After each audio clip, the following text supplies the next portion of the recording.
सर्वांना. हा, ओके. हरे कृष्ण सर्वांना, स्वागत आहे सर्वांचे. तर आज आपला 18वा अध्याय आहे, शेवटचा अध्याय. तर आपण आपलं मंगलाचरण आधी म्हणून घेऊ. हा.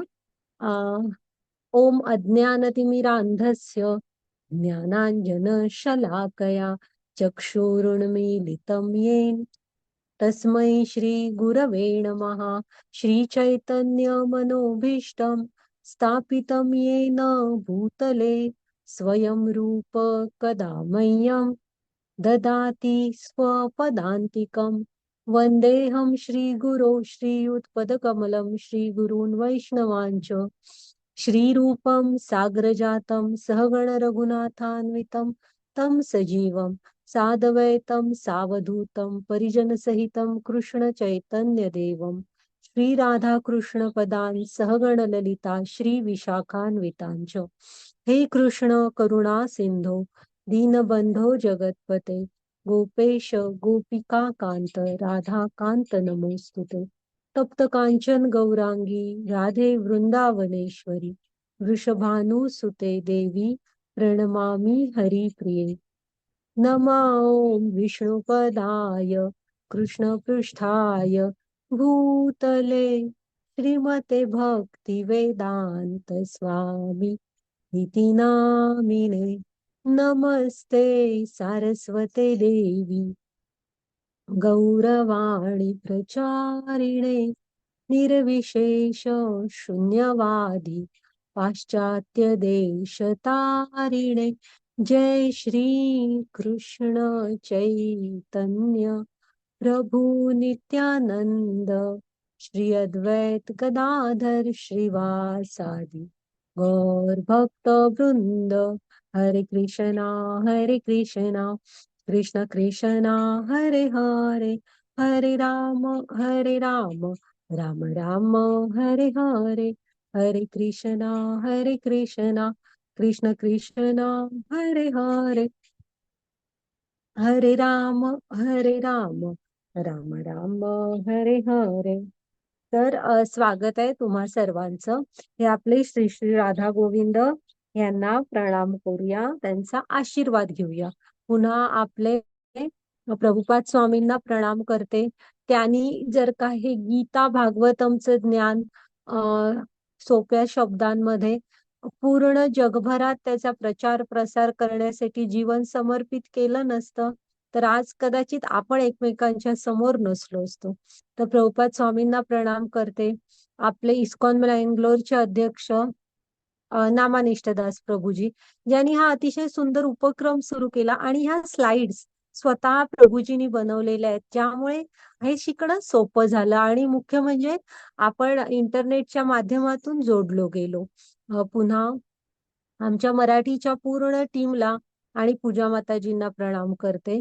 आणि रेश्मा माताजी ज्या आपल्या अतिशय बिझी असतात तरी पण आपल्याला ही सेवा दिली, त्यांनाही प्रणाम करते. अन्वया माताजी ज्यांनी अगदी लहान मुलाला शिकवावं तसं डीपली जाऊन जाऊन आम्हाला गीता शिकवली, शंकांची उत्तरं दिली, त्यांना प्रणाम करते. आणि तुम्ही सगळेजण अगदी उत्साहाने म्हणजे ठरलेल्या टाइमला वेळेत हजर राहिलात पूर्ण 18 दिवस, तर तुमच्या सर्वांच्या चरणामध्ये पण प्रणाम करते. हा, आणि प्रभूंच्या चरणी अशी प्रार्थना करते की नक्कीच तुम्ही कृष्णांशी जोडलेले राहा, कुठेही राहा. प्रवास आहे शेवटी, जीवन म्हणजे आपला तर 18 दिवसांचा एकत्र होता, पण तुम्ही जिथेही राहाल तिथे नक्की कृष्णांची कृपा असू दे आणि राधा कृष्णांशी तुम्ही जोडलेले राहा. हा, एवढी प्रभूंकडे आणि भक्ती मार्गावर पुढे अग्रेसर होत राहा. तर आता आपण आजचा भाग बघूया. हे ना काल माताजी घ्या पुढच्या स्लाइड. काल आपण श्रद्धात्रय विभाग योग बघितला की अर्जुनाचा हा प्रश्नच होता की अनधिकृत उपासना जे मनाने काहीही करतात त्यांचं काय. मग त्याचं उत्तर देताना कृष्णाने काय सांगितलं होतं, जो ज्या गुणाच्या प्रभावाखाली असतो त्याप्रमाणे त्याची श्रद्धा असते. आणि 3 प्रकारच्या. मग त्यांनी काय सांगितलं, फक्त श्रद्धा नाही तर तो यज्ञ, तप, दान, तो काय खातो, असं सारच ह्या गुणांच्या प्रभावाखाली असतं. आणि मग शेवटी आपल्याला कृष्णाने काय सांगितलं, ओम तत्सत, ह्याचा आपण अर्थ पण बघितला. आणि दान म्हणजे जरासं आपल्याला बाकी सगळं तर आपण बघितलंच, पण दान म्हणजे लक्षात ठेवलं बघा, आपल्याला कळलं की ते योग्य वेळी योग्य स्थळी द्यायला हवं, गृहस्थांचं कर्तव्य आहे. आणि नको असलेल्या गोष्टी देणं म्हणजे दान नसतं. तर आपण ते जरा वेगळं बघितलं. तुम्ही जरासं स्टडी करा तो पण अध्याय सध्या 17वा. हा त्याच्यानंतर आता आपण आजचा अध्याय बघूया. आपण ह्या अध्यायामध्ये ना, मग त्याची पुढची स्लाइड घ्या. नवीन अ, म्हणजे रिपीट होणार आहे सगळं. ह्यातलं जे आहे ना, मोक्ष संन्यास योग असं आजच्या अध्यायाचं नाव आहे. आणि ह्यातलं बऱ्याच म्हणजे सर्व काही आपण आधी अगदी गहिराईने शिकलेलो आहोत. फक्त इथे कृष्ण फास्टली रिवाइंड केल्यासारखं आहे सगळं. आणि बघूया आपण काय काय सांगितलंय कृष्णानी, की कर्मयोगाद्वारे बंधनातून मुक्त कसं व्हायचं. मग कुठलंही कर्म करण्यासाठी 5 घटकांची आवश्यकता असते. ते कोणते 5 घटक ते बघू. पुन्हा पुढे त्यांनी सांगितलेलं आहे, की तुमची बुद्धी, क्रिया, हे सगळं या 3 गुणांनी कसं नियंत्रित केलेलं असतं, ते पुन्हा आपण एकदा बघूया. आणि मग वर्णाश्रम धर्माचं त्यांनी ध्येय सांगितलंय, की वर्णाश्रम धर्म आपण तो बघितलाय, तो गुणकर्म विभागशः असतो. तर ते सगळं परत थोडं सांगितलेलं आहे, की वर्णाश्रम धर्माचं ध्येय काय आहे? हां, त्याच्यानंतर अ, ह्या कलियुगामध्ये म्हणजे ब्राह्मण कोणाला म्हणतात, ही ब्राह्मण, क्षत्रिय, वैश्य, शूद्र ह्यांचे गुण सांगितलेले आहेत. आणि आपण बघू ते सगळेच्या सगळे गुण ऍट अ टाइम असाल तर तुम्ही ब्राह्मण असता. ते बघू आपण ते गुण काय आहेत आणि कलियुगात सगळे कोण आहेत हेही बघूया. आणि मग शुद्ध भक्ती काय असते ते सांगितलेलं आहे, की कसं आपण कृष्ण भावनेमध्ये वावरायला हवं. आणि मग शेवटी कृष्णाने स्वतःचा निष्कर्ष सांगितलेला आहे. ओके. माताजी पुढची स्लाइड घ्या. हा, वाचू. हरे कृष्णा. अर्जुन म्हणाला, हे महाभाऊ ऋषिकेश, हे केसरी सुदन, मला त्याग व संन्यासाचे तत्व जाणण्याची इच्छा आहे. हरे कृष्णा. हरे कृष्ण. तर इथे अर्जुन काय म्हणतोय बघा, त्यांना ऋषिकेश म्हणतोय. आणि काय म्हणतोय, केशी निसूदन, ही 2 कृष्णांची नाव आहेत. त्याला त्याग आणि संन्यास हे तत्वतः जाणायचे. तर त्याग म्हणजे काय असतो, तुम्ही कर्म करता पण त्या कर्म फलांचा त्याग करता, तो असतो त्याग. म्हणजे कर्म करताय पण फलाचा त्याग करता, त्याला म्हटलं जातं त्याग करणं. आणि संन्यास काय असतं, तर खरा संन्यास असं नाही, तो आपण आता बरेचदा मागे ध्यान योगात वगैरे बघितलेला आहे. असा संन्यास नव्हे, की आहे एवढ्या जबाबदाऱ्या त्या सगळ्या सोडून वनात जाणं. कारण तिथे पण प्रभुपाद स्वामींनी सांगितलेलं आहे, की तुमचं इंद्रिय 5, ह्या 5 राण्या आहेत आणि मन 6वं, ती तर महाराणी आहे. त्यामुळे वैराग्य आल्याशिवाय हृदयामध्ये तुम्ही संन्यास नाही घेऊ शकत. पण ते राहिलं. इथे खरा संन्यास म्हणजे काय, तो तुम्ही लक्षात ठेवा. तर ती भौतिक कर्म करताना ना, भौतिक म्हणून करायची नाही. म्हणजे जी भौतिक कर्म आहेत ती जेव्हा मनुष्य सोडून देतो आणि जे काय मी करेन, म्हणजे भलेही मग इंटरनेट वापरून शिकवतील किंवा सगळीकडे भगवंतांचे हे म्हणजे गीता भागवतचा प्रचार करण्यासाठी प्रवास करतील. हे कर्मच झालीत ना, हे सगळं ती करतील. पण कुणासाठी करतील, फक्त कृष्णांच्या आनंदासाठी. तो असतो खरा संन्यास. मग जेव्हा त्याग म्हणजे कशाला, खरा त्याग कशाला म्हटला जातो, जेव्हा तुम्ही तुमच्या कर्मफलांचा त्याग करता. आणि संन्यास म्हणजे जेव्हा तुम्ही भौतिकतेसाठी कोणतंही कर्म करत नाही, तर कृष्णाच्या आनंदासाठी करता. आता इथे कृष्ण काय, अर्जुन काय म्हणतो, ऋषिकेश. मग हे आपल्या इंद्रियांनीच तर आपण हे सगळं करायचंय ना. मग इंद्रियांचे स्वामी कोण आहेत, तर कृष्ण. आणि ऋषिकेश या शब्दाचाच अर्थ आहे इंद्रियांचे स्वामी, आणि ते आहेत कृष्ण. मग अर्जुनाला अगदी पहिल्या अध्यायापासून कंटिन्यू वेगवेगळ्या शंका येत होत्या. मग आता तर शंकांचं समाधान तर झालेलं आहे. मग अर्जुन त्याला सांगतोय, की म्हणून ते हाक मारतायत, की ऋषिकेश, आता मात्र ही माझी सारी इंद्रिय जी आहेत, ह्या शंकांमधून बाहेर येऊ देत आणि सर्व इंद्रियांनी मी तुमच्याशी जोडलेला राहीन, तुमची सेवा करेन. म्हणून ते हाक मारतायत अशा छान छान नावाने. ऋषिकेश आणि काय म्हणतो केशिनुसुदन. मग जेव्हा कृष्ण गोकुळात होते तेव्हा वेगवेगळे असुर येत होते ना, मग हा घोड्याचं रूप घेतलेला एक असुर आलेला मोठा. तर कृष्णानी त्याचा पण हे केला होता ना, त्याला मारलं होतं. त्याचं नाव होतं केशी. मग केशीला मारलं तो केशी निषूदन.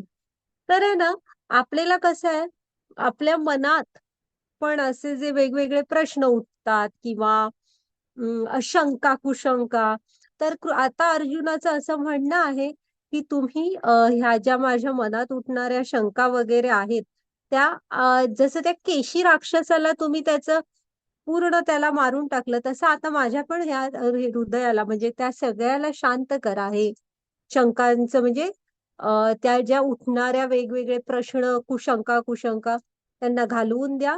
म्हणून तो निषूदन म्हणतोय. हा हा घ्या माताजी पुढची स्लाइड कृष्णा, वाचा. श्री भगवान म्हणाले, भौतिक इच्छांवर आधारलेल्या कर्माचा त्याग त्याला विद्वजन संन्यास असे म्हणतात आणि सर्व कार्यांच्या फलांचा त्याग करण्याला बुद्धिमान लोक त्याग असे म्हणतात. हरे कृष्णा. हा, आता इथे बघा, इथे त्यांनी ते सांगितलेलं आहे की तुम्ही भौतिक इच्छांच्या आधारावर जी कर्म आहेत ना, त्यांच्या त्यागाला मग विद्वज्जन काय म्हणतात, संन्यास म्हणतात. मग तुम्ही कृष्णांशी जोडून घेणं. हा, आणि ह्याला खरा म्हणजे संन्यास म्हणायचा, विद्वज्जन म्हणतात. आणि सर्व कार्यांच्या फलांचा त्याग करणाऱ्याला बुद्धिमान लोक त्याग म्हणतात. आता आपण मगाशी बघितलं, हे खरं आहे, हे लक्षात ठेवा. हा, तुम्ही तुमच्या कर्तव्यांपासून पळून जाणं म्हणजे संन्यास नव्हे. हा घ्या माताजी पुढची स्लाइड.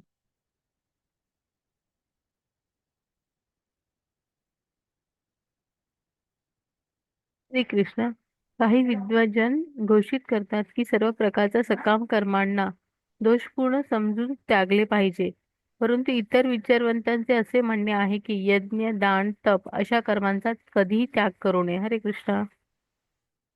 तर आपण लक्षात ठेवा, काही जण म्हणतीलही की ही सगळी सकाम कर्म आहेत, त्यांचा त्याग करा, त्याग करा. हा, आधी एकतर हे भौतिक जीव म्हणजे भौतिक जग आहे, ह्याच्यात तुम्ही नाही करू शकत. तसं जीवन जगण्यासाठी इथे तुम्हाला कर्मही करावी लागतील. पण सगळ्या कर्मांचा आपण त्याग नाही करू शकत आहे. पण त्याला ते काय म्हणतात, सर्व कर्मांना त्यागलं पाहिजे. पण खरं काय आहे, कृष्ण इथे सांगतायत, परंतु इतर विचारवंतांचे असे म्हणणे आहे की यज्ञ, तप आणि दान अशा 3 कर्मांचा कधीही त्याग करू नये. हे कृष्ण म्हणतायत बघा. हा, की तुम्ही यज्ञ, तप आणि दान ह्यांचा कधी म्हणजे कधीही त्याग करू नये. जेव्हा कृष्णाने राम आणि कृष्णांचा अवतार घेतलाय, तेव्हा त्यांनी सुद्धा हे कधी सोडलेलं नाही. मग आता कलियुगाचा यज्ञ काय आहे सांगा. आता आपण पहिल्या अध्यायापासून बघतोय. दुसऱ्या, हरिनामाचं जप. हा, हरिनाम जप हा कलियुगाचा यज्ञ आहे. दानाबद्दल आपण काल ऐकलेलं आहे. तर मनुष्याने दाता असायला हवं. बघा, आपल्या पूर्वजांनी किती किती छान छान हे बांधले होत्या, धर्मशाळा होत्या. आणि ते सगळे पाणी पितात, पाणवठे पाणपोया वगैरे बांधल्या होत्या. ते थोडेच आता त्यांनी असा विचार केला का, मी फक्त पाणी पिणार आहे का तिथे, अन्नछत्र चालवायचे. तर कसं आहे ना, मनुष्याने नेहमी दाता असायला हवं. आणि मुख्य म्हणजे तुम्ही गीता भागवतच्या ज्ञानाचं दान करण्यात काहीतरी मदत करू शकाल तर अवश्य करा. ह्या लिंक्स आमच्या फॉरवर्ड करा. व्हॉलेंटियर म्हणून जॉईन व्हायची इच्छा असेल तर व्हॉलेंटियर म्हणून जॉईन व्हा. आता पुढचा 6 जानेवारी पासून पुढची बॅच सुरू होईल, तर तुमच्या फ्रेंड्सना वगैरे सांगा. हा, म्हणजे दान करायला हवं. आणि तप, तप तर आपण बघितलेलं आहे बरेचदा, की आपल्या भक्तीच्या 4 नियमाक तत्वांचं पालन सुरू करा. हळूहळू तुम्ही भक्तीमध्ये जोडला जाल. तो जीवनाचा तप आहे. हा, आणि कधीही आपण ह्याचा त्याग करायचा नाहीये. हे आपण आधी पण बघितलंय, ते महात्मांना पण हे करतं पवित्र. ओके, घ्या माताजी पुढची स्लाइड.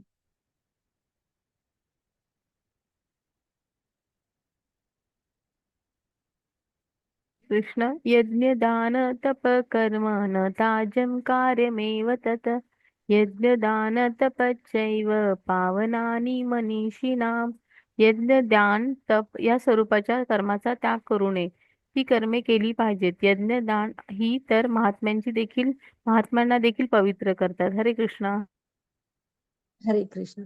तर बघा हा इथे आता मी तेच म्हंटल की ती महात्म्यांना पण पवित्र करतायत. त्यामुळे यज्ञ, तप आणि दान ह्यांचा आपण कधीही त्याग करायचा नाहीये.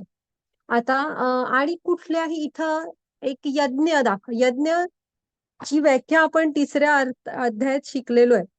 ते कोणतेही कृत्य जे तुम्ही विष्णूंच्या संतोषाप्रित्यर्थ करता, हे यज्ञाची व्याख्या आहे. आणि तुम्ही लक्षात ठेवा, यज्ञ, तप काय आणि दान काय. आता तुमच्याकडे काहीतरी तुम्ही करताय, तर एखादी पॉवर आहे किंवा तुम्ही काहीतरी करताय, तर त्याचं ध्येय हे समाज कल्याण असायला हवं, कृष्णांची संतुष्टी असायला हवं.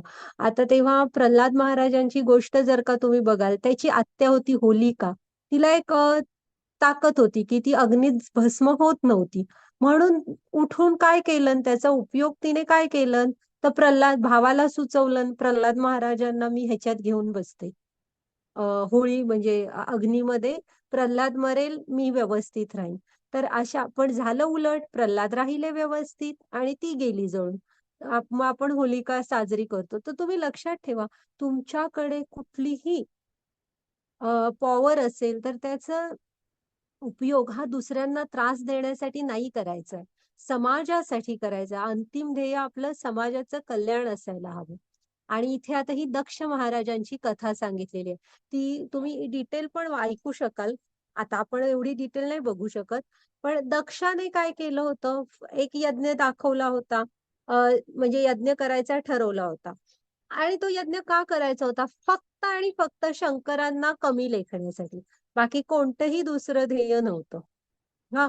आणि मग सती म्हणजे ते आधीचं माहित आहे. आणि का चूक तरी काय झाली, दक्ष प्रजापतींपेक्षा शिवजी तुम्ही जर का तत्वतः विचार केला तर कितीतरी उच्च स्तरावर आहेत. आणि कारण काय झालं होतं, कुठल्या तरी सभेमध्ये दक्ष आल्यावर सगळे उठून उभे राहिले, फक्त शंकर उभे राहिले नाहीत. एकतर शंकर हे भोलेनाथ आहेत आणि ते सतत समाधीमध्ये असतात, ध्यान असतं. त्यामुळे नसतील राहिले, पण हा मनुष्याने क्षमाशील असायला हवं. ह्याने हेच एक लक्षात ठेवलं, पुढे सगळं. मग जेव्हा सती बघते की सगळीकडून विमानं निघाली आहेत, फक्त मग ती एकाला विचारते तर ते सांगतात तुझ्याच माहेरी निघालोय. ही तर आता वृत्ती असते, तुला नाही बोलवलं. मग तिथून सुरू होतं, माझ्या माहेरी कार्यक्रम आहे, मी जाणार. तेव्हा एक मात्र शंकरांनी खूप छान सांगितलंय की जिथे आमंत्रण नसतं ना तिथे जाऊ नये. मग सती काय म्हणते, गुरु आणि आई वडिलांच्या घरी आमंत्रणाची वाट बघायची नसते. तेव्हा शिवजी म्हणतात की मान्य आहे, तिकडे जायसाठी आपल्याला आमंत्रणाची वाट बघायची नसते. पण कधी जर का ते द्यायला विसरले, तर जेव्हा ते मुद्दाम देत नाहीत तेव्हा नाही जावं. पण सती काय ऐकण्याच्या मनस्थितीत नसते. मग नंदींना घेऊन त्या तुम्ही पण चला म्हणत असते, शिवजी नाही म्हणतात. मग नंदींना बरोबर देऊन पाठवतात. मग पुढे ते सगळं माहित आहे आपल्याला, तिला कळतं पतीचा अपमान. मग सती योगाग्नी प्रज्वलित करते, त्यामध्ये स्वतःला भस्म करते. मग सगळं होतं म्हणजे सगळा विध्वंस होतो त्या यज्ञाच्या ठिकाणांचा. पण ब्रह्मा ह्यांना काय म्हणतात, शिवजींना, की हा यज्ञ सुरू झालेला होता आणि हा यज्ञ पुरा होणं अत्यावश्यक आहे. यज्ञ जो सुरू झालाय तो पूर्ण व्हायला पाहिजे. मग आता तुम्ही असं करा, ह्या डोकं उडवलेलं असतं ह्याचं दक्ष प्रजापतींचं, भगवंताने म्हणजे शंकराने. मग शंकर काय करतात, तिथूनच एक बकरा निघालेला असतो, त्याचं डोकं म्हणजे ह्यांना दक्ष प्रजापतींना जोडतात. आणि मग दक्ष प्रजापतींना हे होते पश्चाताप. आणि मग ते काशीला जाऊन ओम नमः शिवायचा जप करत पुढचं आयुष्य घालवतात. तर ह्या आता यज्ञाचा इथल्या ध्येय काय होतं सांगा. दक्ष प्रजापतीच्या फक्त शंकरांना कमी लेखणं. ना विष्णूंच्या संतुष्टीसाठी होतं, ना समाजासाठी होतं, ना कशासाठीच. तर आता आलं ना लक्षात की यज्ञ, तप, दान ह्याचा एकतर कधीही त्याग करू नये आणि तुमच्या यज्ञाची ध्येय ही समाज कल्याण असायला हवे. भागवतमच्या सुरुवातीला ना ऋषींनी यज्ञ सुरू केला होता. त्याचं कशासाठी? तर शांतता असावी जीवनामध्ये मनुष्यांच्या. कलियुग येणार होतं आणि म्हणून मग समाजाच्या म्हणजे मनुष्याच्या कल्याणासाठी सुरू केलेला. तर तसे हवे आणि मग नंतर मग सुखदेव गोस्वामी आल्यावर ते त्यांच्याकडनं भागवतम ऐकतात. पण ठीक आहे. तर हा असतात असे असतात यज्ञ. हा घ्या माताजी पुढची स्लाईड.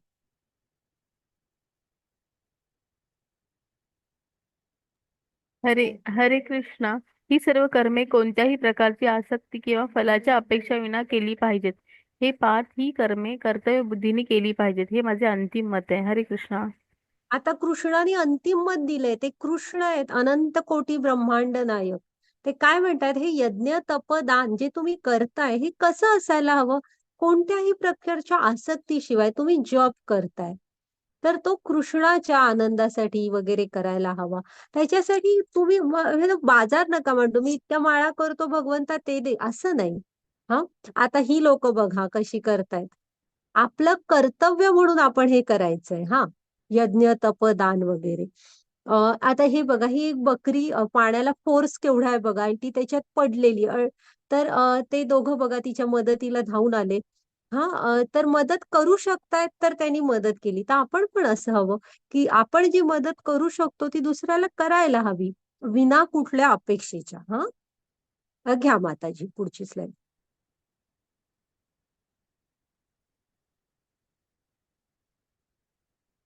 आता जे असतात ना म्हणजे आपण हे आता पुढे बघूच. जे ह्याच्यात असतात सत्वगुणात ते असतात ना, ते कर्तव्य म्हणून करतात.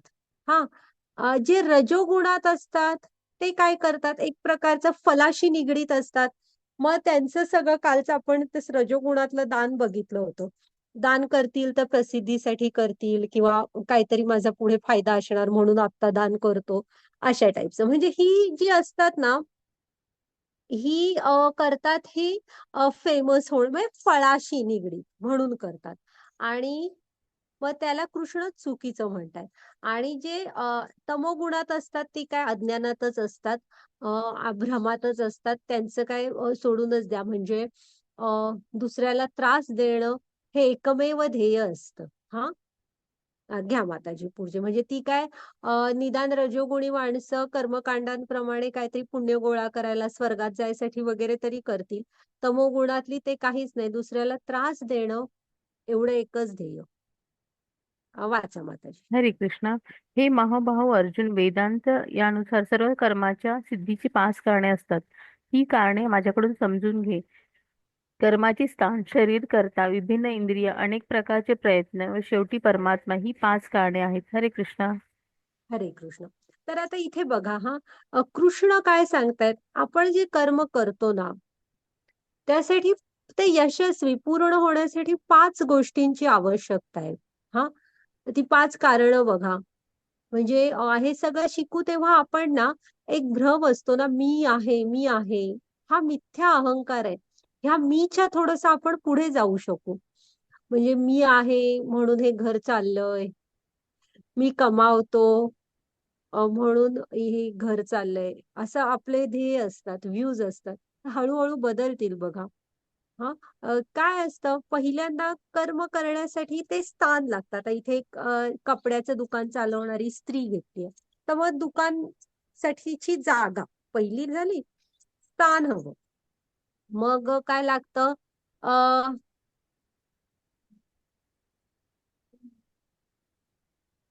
कर्माचे स्थान, विभिन्न इंद्रिये. ऍक्च्युली याच्यात थांबा, मी तुम्हाला एकदा वाचून दाखवते. मग लागतो कर्ता. हं? कर्ता लागतो. ती आता तिथे ती स्त्री लागली दाखवली आहे, कारण कर्ता तर हवाच ना.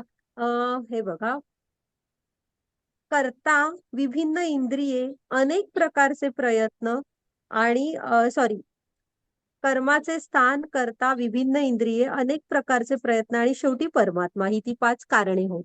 तर आहे ना, स्थान झालं, मग ती स्त्री. कर्ता झालं, मग विभिन्न इंद्रिये लागतात. आता इंद्रिये कशासाठी लागतात, तर आजूबाजूला जाऊन माल आणायला हवा, थोडासा कुठे स्टडी करायला हवा ना, कुठे काय स्वस्त मिळतं, चांगल्या क्वालिटीचं मिळतं, नवीन डिझाईनचं मिळतं, तिकडे जाऊन माल आणायला हवा असं. मग त्यामुळे लागतं काय, तर विभिन्न इंद्रिय लागतात आपली. मग त्याच्यानंतर काय लागतं, अनेक प्रकारचे प्रयत्न लागतात. म्हणजे रेट ठरवावे लागतात किंवा डिस्काउंट द्यावे लागतात. एवढं एवढं खरेदी कराल तर मग तेवढं कमी करतो, किंवा असं आपली ऍडव्हर्टाईज ऑनलाईन करा, हे करा, असं म्हणजे अनेक प्रकारचे प्रयत्न लागतात. हे 4 गोष्टी झाल्या म्हणजे स्थान, कर्ता, विभिन्न इंद्रिये आणि अनेक प्रकारचे प्रयत्न. आणि शेवटी काय, परमात्मा. तर परमात्मा ही 5वी गोष्ट आहे. ह्या सगळ्यांचं म्हणजे ही 5 घटक असल्याशिवाय कुठलंही कर्म पूर्ण होत नाही. आणि आहे ना, असं म्हणाल की 5 आहेत आपले, 20-20% 5ही गोष्टी लागतात आणि कर्म करतो, असं नाहीये. तुम्ही ह्या हे 4ही गोष्टी फुल आहेत आणि परमात्म्याची इच्छा नाहीये, तर आपण हे कर्म करू नाही शकत. हा, त्यामुळे परमात्मांची परमसंमतीशिवाय इथे काही होत नसतं. मग आणि त्यांनी एक उदाहरण दिलंय. समजा एखादा बिल्डिंग बांधायची आहे, तरी पण मग हे लागणार. आधी बिल्डिंग उभी करायची जागा लागेल. मग त्याच्यानंतर लेबर लागणार, इंजिनियर लागतील, आर्किटेक्ट लागतील, असे भरपूर लागणार. मग इंद्रिये लागणार, तीच वापरून ते काम करणार ना. मग अनेक प्रकारचे प्रयत्न लागणार. हा, ते तर करायलाच हवेत. आणि अंतिम परवानगी कृष्णांची. मगच ती बिल्डिंग पूर्ण होते. नाहीतर कधी कधी आपण बघतो पण काही काही कामं, काही इमारती, काही जागा हे तिथे ते जे ठरवलेलं आहे ते पूर्ण होतच नसतं. ते अंतिम हे कृष्णांची असावी लागते संमती. हा, घ्या माताजी. तर आपण कर्म करू शकतो. ही कर्मसिद्धीची 5 गोष्टी आहेत बघा. घ्या माताजी पुढची स्लाइड.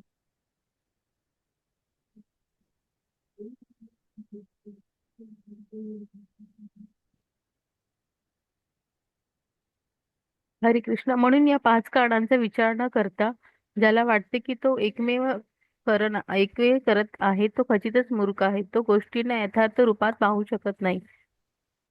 हरे कृष्ण. हा, मग आता जर कृष्ण काय म्हणतात बघा, जर का तुम्ही ह्या म्हणजे ह्या 5 कारणांना विचार न करता जर का आपल्याला असं वाटत असलं की माझ्यामुळेच होतंय, मीच एकमेव करताय, माझ्यामुळे हे सगळं चाललंय, तर कृष्ण त्यांना मूर्ख म्हणतायत. आणि तुमच्याकडे ती दृष्टी आलेलीच नाही अजून, की तुम्ही गोष्टी ज्ञानाच्या नजरेने बघाल, यथार्थ रूपामध्ये. हा, आणि कृष्ण त्यांना मूर्ख म्हणतायत.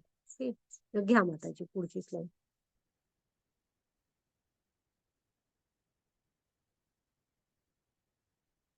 वाचा माताजी. हरे कृष्णा. ज्ञान, ज्ञेय आणि ज्ञाता ही 3 कर्माला प्रेरणा देणारी कारणे होत. इंद्रिय, कर्म आणि कर्ता हे 3 कर्माचे घटक आहेत. हरे कृष्णा. हा, तर आपल्याला ना कर्माला प्रेरणा देणारी ह्या 3 गोष्टी आहेत बघा. कर्म करण्यास आपण हे होतो, म्हणजे इच्छा होते आपली. तर काय, ज्ञान. आता हा इथे बास्केटबॉल खेळतोय, तर त्याला बास्केटबॉल खेळण्याचा आधी गेम काय आहे तो वगैरे हे ज्ञान हवं तुम्हाला. ज्ञेय म्हणजे काय, तर गोल करायचे आहेत त्याच्यामध्ये, सॉरी, बास्केट करायचे आहेत. बाबा बॉल बास्केटमध्ये टाकायचंय, किती बास्केट झाल्या तुमच्या, हे ज्ञेय हवं. हा, हे सगळं हे तुमचं ध्येय आहे. आणि ज्ञाता कोण आहे इथं, हा जो करता आहे ना तो ज्ञाता आहे. हा, तर म्हणजे ह्या गोष्टी 3, आता जेव्हा त्याला ज्ञान असेल बास्केटबॉल विषयी, तेव्हा तो गेम खेळायला जाईल आणि त्याला माहित आहे की आपला बॉल बास्केटमध्ये गेला पाहिजे. मग त्या अनुरूप तो करता, म्हणजे तो जो ज्ञाता आहे स्वतः, तो त्याप्रमाणे गेम खेळेल, टीमला सांगेल, पास देईल, बास्केटमध्ये बॉल घालवेल, मनात थोडेसे विचार पण करेल की साधारण एक पहिल्या इतक्या मिनिटामध्ये एवढे बास्केट केले आपण, एवढी लीड घेतली तर बरं पडेल वगैरे असं. मग ह्या 3 गोष्टी आपल्या कर्माला प्रेरणा देत असतात. हा, घ्या माताजी पुढची स्लाइड.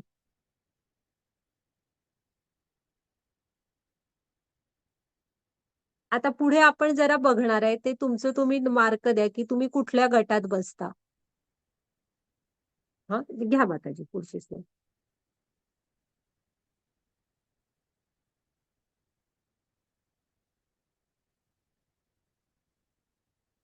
वाचा माताजी. हरे कृष्ण. ज्या ज्ञानामुळे अनंत रूपात विभाजित असलेले सर्व जीवांमध्ये एकच अविभक्त आध्यात्मिक स्वभाव दिसून येतो, त्या ज्ञानाला तू सात्विक समज. ज्या ज्ञानामुळे अनंत रूपात विभाजित असलेले सर्व जीवांमध्ये एकच अविभक्त आध्यात्मिक स्वभाव दिसून येतो, त्या ज्ञानाला तू सात्विक समज. ते ज्ञान ज्याद्वारे प्रत्येक भिन्न शरीरात भिन्न प्रकारचे जिवंत अस्तित्व आहे ते आपणास समजले पाहिजे की आपण उत्कटतेने स्थितीत असणे आवश्यक आहे. आणि जे ज्ञान त्यामुळे मनुष्य एकाच प्रकारच्या कार्याला सर्वस्व समजून आसक्त होतो, त्याला सत्याचे ज्ञान राहत नाही. व जे अतिशय अल्प असते त्या त्या ध्यान ध्यान आला तम ज्ञानाला तम ते हा तमगुणी ज्ञान कसं म्हणतात. माहितीये, हरे ह्यात कृष्ण. 18व्या अध्यायात ना टायपो एरर्स खूप आहेत. ऍक्च्युली एक एक वाक्यात आहे फक्त. हे बघा मी वाचते. ज्या ज्ञानामुळे अनंत रूपात विभाजित असलेल्या सर्व जीवांमध्ये एकच अविभक्त आध्यात्मिक स्वभाव दिसून येतो, त्या ज्ञानाला तू सात्विक समज. मग आता तुम्हीच मला कोणाचं तरी उदाहरण सांगा. असे आपण आतापर्यंत खूप उदाहरणं बघितले जे ज्ञानाच्या दृष्टीने बघतात, शरीराकडे बघत नाही आणि फक्त त्यांच्या हृदयातल्या परमात्म्याला बघतात. आता तुम्हीच सांगा मला. ते सात्विक ज्ञान आहे असं समज म्हणतायत कृष्ण. सांगा कोणाचं पण उदाहरण. कितीतरी संत वगैरे आहेत.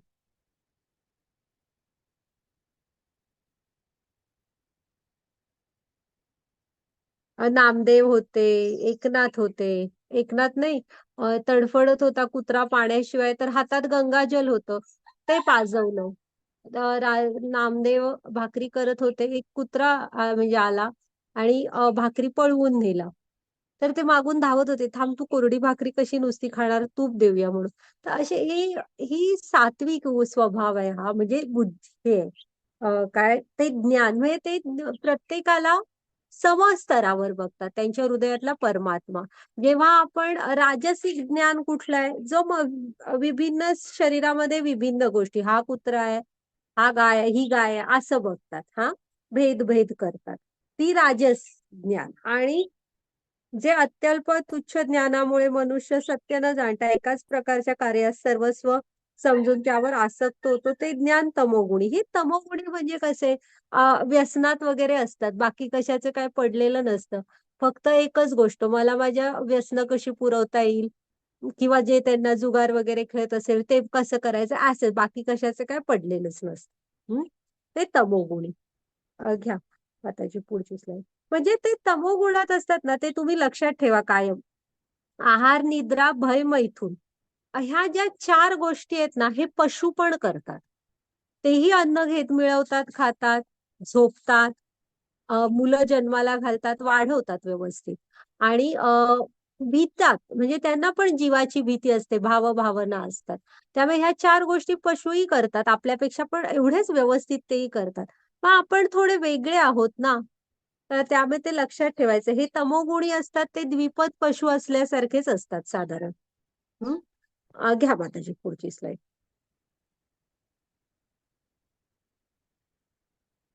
हरे कृष्ण. जे कर्म नेमलेले असते आहे आसक्तीशिवाय केले जाते ते राग द्वेष न ठेवता आणि फलप्राप्तीच्या इच्छेविना केले जाते, त्या कर्माला सात्विक कर्म म्हणतात. परंतु फल आशेची इच्छा धरणाऱ्या मनुष्याकडून मोठ्या प्रयासाने जे कर्म केले जाते, जे मी जे जे मी त्या अहंकारयुक्त बुद्धीने केले जाते ते रजोगुणी कर्म. जे कर्म मोहाने शास्त्रीय आदेशाची अवहेलना करू व भावी बंधनाची पर्वा न करता किंवा हिंसा अथवा दुसऱ्याला क्लेश देण्याकरता केले जाते त्या कर्माला तामसिक कर्म म्हणतात. हरे कृष्णा. आता सात्विक कर्म कुठलं आहे, जे फळाच्या आसक्तीने राग द्वेष न धरता समभाव ठेवून केलं जातं, त्याला सात्विक कर्म म्हणतात. कृष्णाच्या आनंदासाठी, हा ही तू माझ्यावर टाकलेली जबाबदारी आहे आणि मी ती नीट पूर्ण करेन. तर अर्जुनही युद्ध करणारच आहे ना, पण तो का कृष्णाच्या आनंदासाठी करणार आहे. आणि कधी होता सांगा त्या पांडवांना त्या हस्तिनापूर साम्राज्याचा थोडा तरी लोभ होता का? ज्या क्षणी तुम्ही नंतर पण बघा, ज्या क्षणी कळतं की कृष्णानी म्हणजे भगवंतानी त्यांचा हे अवतार संपवून त्यांच्या धामात निघून गेले, सारे म्हणजे सगळे पांडव परीक्षित महाराजांचा राज्याभिषेक करतात आणि ते पण बाहेर पडतात. त्यामुळे कधी होती त्यांना त्या हस्तिनापूर साम्राज्याची आसक्ती? कधीच नव्हती. तर हे सत्वगुणातली कर्म आहेत की जी कृष्णांच्या आनंदासाठी आणि कर्तव्य म्हणून हा कृष्णा ह्या वेगवेगळ्या आपल्यावर पण जबाबदाऱ्या असतात, तर मी त्या चांगल्या पार पाडीन. तू माझ्यावरती टाकलेली जबाबदारी मी नीट पार पाडेन, अपेक्षा जास्त नाही. आणि का फळाची काळजी करायची सांगा? कृष्ण तर म्हणजे ते तर इतके करुणा सागर आहेत. ते तर द्यायला कृपा करायला बसले, तर त्यांच्या म्हणजे किती अद्भुत कृपा. आणि मुख्य म्हणजे तुम्ही जेव्हा ही चांगली कर्म करता ना, तेव्हा तुम्हाला दोन गोष्टी तर ऑटोमॅटिक मिळतात, ज्या सध्या खूप गरजेच्या आहेत. एक तर आनंद, शुद्ध आनंद म्हणते मी, हा, प्युअर आनंद. आणि दुसरी गोष्ट शांतता. हं? आणि कृष्ण तर म्हणजे ते त्या कशाला कमी करणार आहेत? त्यांनी ऑलरेडी देताना सगळ्यांना भरपूरच दिलेलं आहे. आणि मग त्याच्यानंतर महत्प्रयास करून जी जे फळाची निगडीत असतात रजोगुणातली माणसं, महत्प्रयास करत असतात स्वतःची टार्गेट पूर्ण करण्याकरता. आणि त्यांची टार्गेट काही संपत नसतात. हे झालं की ते झालं की ते. आणि तमोगुणातली कर्म कशी असतात माहितीये? दुसऱ्याला त्रास द्यायला. म्हणजे माहित आहे हे दुसऱ्याच्या वाटणीचं काहीतरी आहे, त्यांना ते पोचवायचं आपल्याकडे. तर हे दादागिरी करतील आणि दुसऱ्यांना काय मिळू न देता स्वतःला घेतील. आणि दुसऱ्याला त्रास देणे, स्वतःच्या ताकदीची भीती, पॉवरची भीती दाखवून दुसऱ्यांकडनं त्यांच्या वस्तू काढून घेणे. हे सगळं म्हणजे दुसऱ्याला क्लेश देणे, ह्याला तामसिक कर्म म्हणतात. आणि एक लक्षात ठेवायचं की हा निसर्गाचा नियम आहे, की ज्याचं जे आहे ते आपण त्याला द्यायला हवं. नाहीतर कधी ना कधी कुठल्या तरी जन्मात आपल्याला ते त्याला द्यायलाच लागणार आहे. हा, ते ज्याचं जे आहे त्याच्याकडे ते जाणारच. घ्या माताजी पुढची स्लाईड.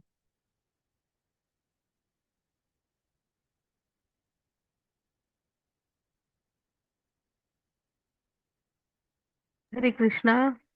जो मनुष्य प्राकृतिक गुणाचा संग न करता मिथ्या अहंकाराविना निश्चयाने आणि उत्साहाने यश यश अपयश यामुळे विचलित न होता आपले कर्म करतो त्याला सात्विक करता असे म्हणतात. जो करता कर्म आणि कर्मफल प्रती आसक्त होऊन फळांना बघू इच्छितो, जो लोभी, शाळू, अपवित्र व सुख दुःखामुळे अविचलित होणार असतो त्याला रजोगुणी करता असे म्हणतात. जो करता नेहमी शास्त्र विरुद्ध कर्म करतो, जो भौतिकवादी, हट्टी, कपटी, दुसऱ्यांचा अपमान करण्यात तरबेज असतो व जो आळशी, सदैव काम करताना चालढकल करणारा असतो त्याला तमोगुणी करता असे म्हणतात. हरे कृष्णा. हे आपण गुण बघितलेले आहेत, की सात्विक करता कसा असतो तो म्हणजे मिथ्या अहंकार बिलकुल नसतो. मी करता मी भोगता ह्याला मिथ्या अहंकार म्हणतात. तर त्यांनी काय ठरवलेलं असतं, जोडून घेतलेलं असतं स्वतःला, मी कृष्णांचा नित्य दास आहे, ह्याच त्यांचा अहंकार असतो. तर हे सात्विक करते हे असे आहेत. आणि ते यशापयश वगैरे मुळे विचलित होत नाहीत, स्थिरपणे आपलं काम करत असतात. त्यांना माहित असतं it's a part of game. जीवनाचा हा भवसागर आहे, इथं सुखदुःखांच्या लाटा वादळ ही उसळत राहणार. हा, त्यांनी कृष्णांना घट्ट धरलेलं असतं. बाकी सगळं हलेल, पण कृष्णांचे ना तर जोडलेलं आहोत. मग ते सात्विक करते. मग जे ईर्ष्या असते, फळं भोगू इच्छितात त्यामुळे लोभी, अपवित्र, सुख-दुःखाने विचलित होणारे असतात ते रजोगुणी. आणि हे तमोगुणी कशी, जे शास्त्रांविरुद्ध कर्म करतात. माहीत आहे की हे करणं योग्य नाही, तरी पण ते करतात. हट्टी, कपटी, आता नको नाही म्हणून सांगितलेली दुसऱ्याला त्रास द्यायसाठी कर्म करा. हे सगळे असे तमोगुणी करता असतो. हं? घ्या माताजी पुढची स्लाईड.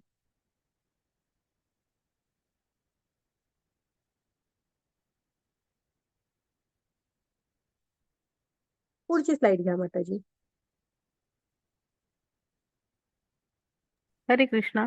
हे पार्थ या बुद्धीद्वारे मनुष्य प्रवृत्ती आणि निवृत्ती कार्य आणि सहकार्य, भय आणि निर्भय, बंधन आणि मोक्ष यांना जाणतो ती सात्विक बुद्धी होय. हे पाच जी बुद्धी धर्म आणि अधर्म, कार्य आणि सहकार्य यामधील भेद जाणू शकत नाही ती राजसी बुद्धी होय.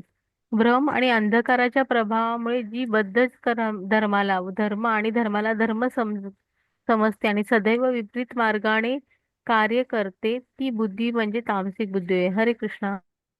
आहे सात्विक बुद्धी आता तुम्हाला कळलीये की काय करावं, काय करू नये हे ते व्यवस्थित जाणतात.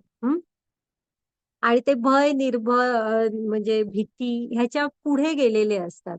हा, मोक्ष काय, आपल्याला बांधून काय ठेवतं, मोक्षाच्या मार्गावर काय नेतं, हे सगळं त्यांना माहित असतं. त्यामुळे ती सात्विक बुद्धी. आता जे धर्म आणि अधर्म काय हे जाणत नाहीत, पुन्हा ते काय करतात, कार्य कुठलं करावं आणि न करावं हेच पण भेद जाणत नाही, तर ह्याला राजसिक बुद्धी म्हटलेली आहे. हा, आणि म्हणजे त्यांच्या फळांची म्हणजे प्राप्ती करायला धावतच असतात, हे सगळं करतील ती, ते काय बघतच नाहीत करायचं की नाही. आणि अ, जी बुद्धी ना धर्माला अधर्म आणि अधर्माला धर्म समजते, सदैव विपरीत मार्गाने कार्य करते, तिला कृष्ण तामसिक बुद्धी म्हणतायत. हा, ते मगाशी सांगितलं तसं की माहित आहे हे करायचं नाहीये, तरी पण ते करणार, सदैव विपरीत मार्गाने जात असतात. आणि अशा लोकांना ना फक्त आणि फक्त गुरु बाहेर काढू शकतात त्यांच्या ह्या तामसी स्वभावातून. ओके, घ्या माताजी पुढची स्लाईड.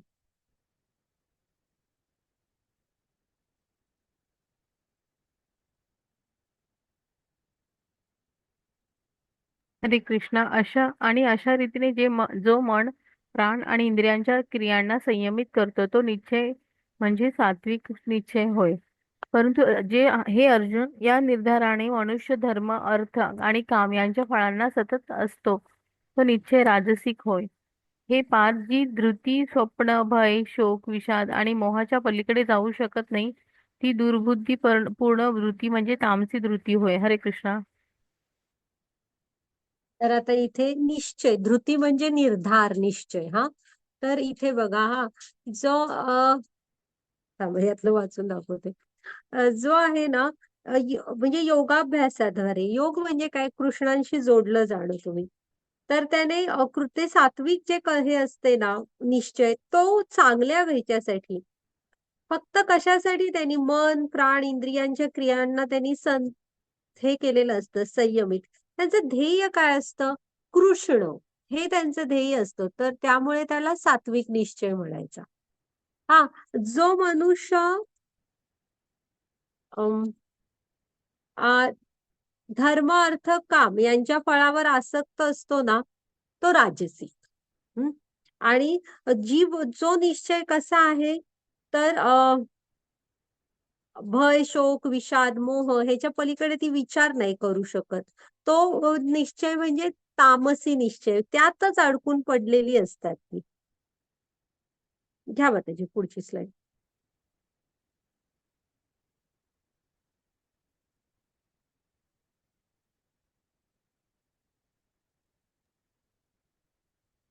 हरे कृष्णा. जे आरंभी विषा समान प्रतीत होते परंतु शेवटी अमृततुल्य असते, जे मनुष्याच्या ठिकाणी स्वरूप साक्षात्काराची जागृती करते, त्या सुखाला सात्विक सुख म्हटले आहे. इंद्रियांच्या विषयांशी संयोग झाल्याने प्राप्त होणारे सुख जे प्रारंभी अमृतासारखे भासते परंतु जे विषयाप्रमाणे असते, त्या सुखाला राजसिक सुख म्हटले जाते. आणि जे सुख स्वरूप साक्षात्कार याकडे लक्ष देत नाही, जे आरंभापासून शेवटपर्यंत मोहमयी असते आणि जी निद्रा, आळस आणि प्रमाद यापासून उत्पन्न होते, त्या सुखाला तामसिक सुख म्हटले जाते. हरे कृष्ण. म्हणजे इथे ना हा श्लोक लक्षात ठेवा, कृष्ण काय म्हणतात 18.37 मध्ये, जे आरंभी आहे ना तुम्हाला विषासारखे वाटेल, पण शेवट अमृत तुल्य आहे, ते सात्विक सुख असतं, जे सुख स्वतःमध्ये ना स्वरूप साक्षात्काराची जागृती करतं. म्हणजे जेव्हा आपण भक्तीशी जोडलो, मग जप पूर्ण करायचंय, मग जप पूर्ण करायला कसं, जरा दिवसा लवकर उठा, मग तुम्ही लवकर 5ला वगैरे उठलात, पटापट आवरून जप केलात, मग त्याच्यानंतर रेग्युलर दिवसाची कामं, मग ऑफिस वगैरे, आणि मग परत आलो की आपलं काम बऱ्यापैकी आवरलेलं असतं. म्हणजे कसं, सुरुवातीला आपल्याला हे खूप त्रासदायक वाटणार, पहाटे 4:30 वगैरेला उठा, पण शेवट जर का तुम्ही त्याची सवय करून घेतलात, तर दिवसाची शेवट कशी असते, तुमची सगळी कामं कंप्लीट झालेली असतात आणि एक शांत झोप पण व्यवस्थित घेऊ शकता.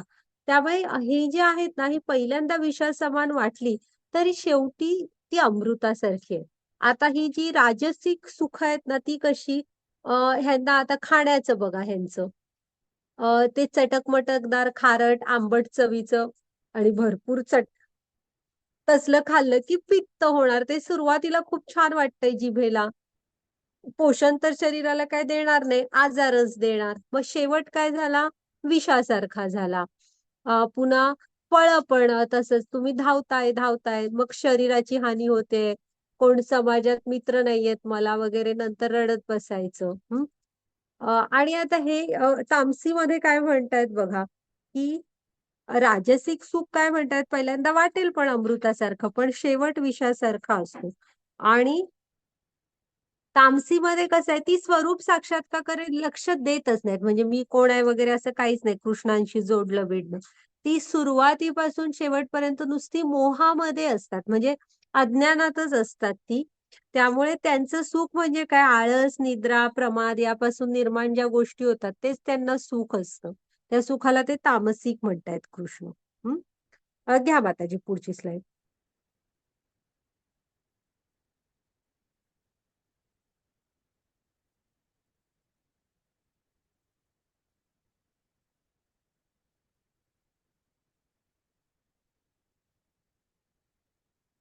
घ्या पुढची स्लाइड. तुम्ही बघा 3-3 मार्क कशात मिळाले. हरे कृष्ण. या ज्ञानामुळे अनंत रूपात विभाजित असलेले सर्व जीवांमध्ये एकच अविभक्त आध्यात्मिक स्वभाव दिसून येतो. त्या ज्ञानाला तू सात्विक समज. हरे कृष्ण. हे आपण मगाशी बघितलंय. तर ह्याला म्हणायची ज्ञानाची नजर. ही तुम्ही ज्ञानाच्या नजरेने बघू शकता. हा, ही अनंत जीवांमध्ये विभागलेला तुम्हाला एकच परमात्मा सगळीकडे दिसतो. ओके. घ्या माताजी पुढची स्लाइड. हे आपण खूप वेळा आतापर्यंत बघितलेलं आहे की एक ज्ञानी पुरुष एक कुत्रा, गाय, हत्ती, चांडाळ ह्यांना समस्तरात बघतो. तो काय बघतो, त्यांच्या हृदयातला परमात्मा. हरे कृष्ण. हे पार्थ, जो निश्चय अचल आहे, जो योगाभ्यासाद्वारे खंबीरपणे धारण केलेला आहे, आणि अशा रीतीने जो मन, प्राण आणि इंद्रियांच्या क्रियांना संयमित करतो, तो निश्चय म्हणजे सात्विक निश्चय होय. हरे कृष्ण. हा पण बघितला. हा सात्विक निश्चय म्हणजे काय, जो स्वतःला कृष्णांशी जोडण्यासाठी तो सगळं करत असतो. हा, त्याप्रमाणे कृष्ण मेन ठेवून त्यांनी बाकीचं स्वतःच्या सगळ्या जबाबदाऱ्या जोडून घेतलेल्या असतात. हा, प्रभुपाद स्वामींची इथे एक गोष्ट सांगते. प्रभुपाद स्वामींनी बघा स्वतःचं जीवन पुस्तकांचं ट्रान्सलेशन करणं आणि भागवत धर्माचा प्रचार प्रसार करणं ह्यासाठी जोडून घेतलं होतं. शेवटपर्यंत अगदी मन लावून प्रयत्न करत राहिले. आणि एक ते जेव्हा वृंदावनात होते, जेव्हा इस्कॉनची स्थापना वगैरे झाली नव्हती, तेव्हा पण बॅक टू गॉड हेड म्हणून मासिक छापून घ्यायचे. आणि त्यासाठी एकदा दिल्ली म्हणजे लिहायचे वगैरे, दिल्लीला जायचे, छापून घ्यायचे, स्वतःच विकायचे असे. मग एकदा वाटेत ना दिल्लीमध्ये असे जात असतात आणि गाय येते आणि त्यांना पाडते. मग आजूबाजूची लोक दवाखान्यात वगैरे नेतात. पण बरं झाल्यावर होतं तसे परत आपल्या त्या बॅक टू गॉड हेड ते हे जे पत्रक छापायला गेलेले असतात त्या कामाला लगेच सुरू करतात. हा, तर असा हा त्यांचा निश्चय, हा सात्विक निश्चय. ओके. घ्या माताजी पुढची स्लाइड.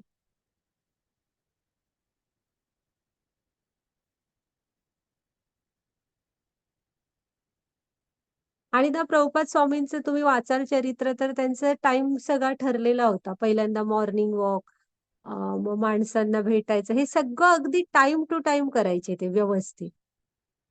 हा, वाचा माताजी. हरे कृष्णा. शांती, आत्मसंयम, तपस्या, पावित्र्य, सहनशीलता, प्रामाणिकपणा, ज्ञान, बुद्धिमत्ता आणि धार्मिकता या स्वाभाविक गुणानुसार ब्राह्मण कर्म करतात. शौर्य, तेज, निर्धार, दक्षता, युद्धामध्ये धैर्य, औदार्य आणि नेतृत्व या स्वाभाविक गुणांनुसार क्षत्रिय कर्म करतात. कृषी, गोरक्ष आणि व्यापार हे वैश्याचे स्वभावजन्य कर्म आहे, आणि श्रम व इतरांची सेवा करणे हे शूद्राचे कर्म आहे. हरे कृष्णा. तर आपण आहे ना, वर्ण म्हणजे काय, व्यवसाय तुमचा. हा, आणि आश्रम म्हणजे तुम्ही जीवनाच्या कुठल्या आश्रमात आहात. तुम्ही ब्रह्मचारी आश्रम, गृहस्थ आश्रम असं. तर हे झाले वर्ण आणि आश्रम. तर हे जे आहेत, आपण तो श्लोक बघितलेला आहे 4थ्या अध्यायात, की कृष्णाने काय सांगितलं, ही वर्णाश्रम जी व्यवस्था आहे ती गुण कर्म विभागशाय. म्हणजे तुम्ही तुमच्यामधले गुण शोधा की तुम्हाला काय करायला आवडतं, त्याप्रमाणे तुम्ही तुमचा वर्ण निवडायचा. इथे पूर्ण स्वातंत्र्य आहे. पुन्हा एक गोष्ट गीतेमध्ये लक्षात ठेवा की कृष्णाने कधीही असं सांगितलेलं नाहीये की फक्त ब्राह्मणच माझ्याकडे येऊ शकतो, फक्त शूद्रच माझ्याकडे येतो, क्षत्रियच माझ्याकडे येऊ शकतो, असं स्त्री येऊ शकत नाही, पुरुष येऊ शकत नाही. हा, असं त्यांनी किंवा कुठले प्राणी येऊ शकतो, नाही येऊ, काहीही सांगितलेलं नाही. जो कोण कृष्णांशी जोडला जाईल भक्तीने त्या सगळ्यांना कृष्णमुख म्हणजे स्वतःकडे घेणारच आहे. त्यामुळे त्यांनी बिलकुल कुठेही म्हटलेलं नाही, ज्यांना तुम्ही त्यांचे भक्त बना, कोणही असा तुम्ही, कृष्ण आपल्याला आपलं म्हणणारच आहेत. हा, तर इथे आता हे जे ना ब्राह्मण कोणाला म्हणायचं बघा. शांती, आत्मसंयम, तपस्या, पावित्र्य, सहनशीलता, प्रामाणिकपणा, ज्ञान, बुद्धिमत्ता, धार्मिकता, हे एवढे गुण ऍट अ टाइम ज्यांच्यामध्ये आहेत त्यांना ब्राह्मण म्हणायचं. म्हणून आपण शास्त्र वाचायला पाहिजे. हे आपले डोळे उघडतात की आता ह्यातला एकही गुण तुमच्यामध्ये नसेल तर तुम्ही ब्राह्मण नाही आहात. हा, एवढे सगळे गुण ऍट अ टाइम तुमच्यामध्ये असेल तर तुम्ही ब्राह्मण आहात. नंतर शौर्य, तेज, निर्धार, दक्षता, युद्धामध्ये धैर्य, औदार्य, नेतृत्व, हे स्वाभाविक गुण तुमच्याकडे असतील तर तुम्ही क्षत्रिय आहात. हं? मग तुम्ही करा ना, ऍडमिनिस्ट्रेशन मध्ये जा, आर्म फोर्सेस मध्ये जा, तुम्हाला आवडतंय पोलीस क्षेत्रामध्ये जा, की मला आवडतंय, मला म्हणजे हे सगळं करायला, तुम्ही जाऊ शकता. तुम्हाला कोणी थांबवलेलं नाही आणि ना कृष्णाने पण स्वतःकडे यायला अडवलेलं आहे. तुम्ही क्षत्रिय राहून पण त्याच्याकडे जाऊच शकताय. फक्त भक्तीने काय ते स्वतः जोडून घ्या कृष्णाला. हा, तर हे सगळे गुण ज्याच्यामध्ये असतात तो क्षत्रिय. कृषी, गोरक्षा, व्यापार हे वैश्यांचा स्वभावजन्य कर्म आहे. आणि इतरांची ना सेवा करणं ह्याला शूद्रांचं कर्म म्हटलेलं आहे. हा, आणि आता कलियुगात व्यासदेवानी भागवताच्या सुरुवातीलाच सांगितलेलं आहे, कलियुगात सर्वजण शूद्र असणार आहेत म्हणून. कलौ शूद्र, हे समजतं म्हणजे कलियुगात सारे जण शूद्र असणार आहेत म्हणून सांगितलेलं आहे. आणि त्या भागवतमच्या सुरुवातीला ना त्या ऋषी मुनींनी ना शुकदेव गोस्वामींना प्रश्न विचारताना कलियुगातल्या माणसांचं वर्णन केलेलं आहे. थांबा इथून एक मिनिट, हा जर मला आवाज खूप येतोय.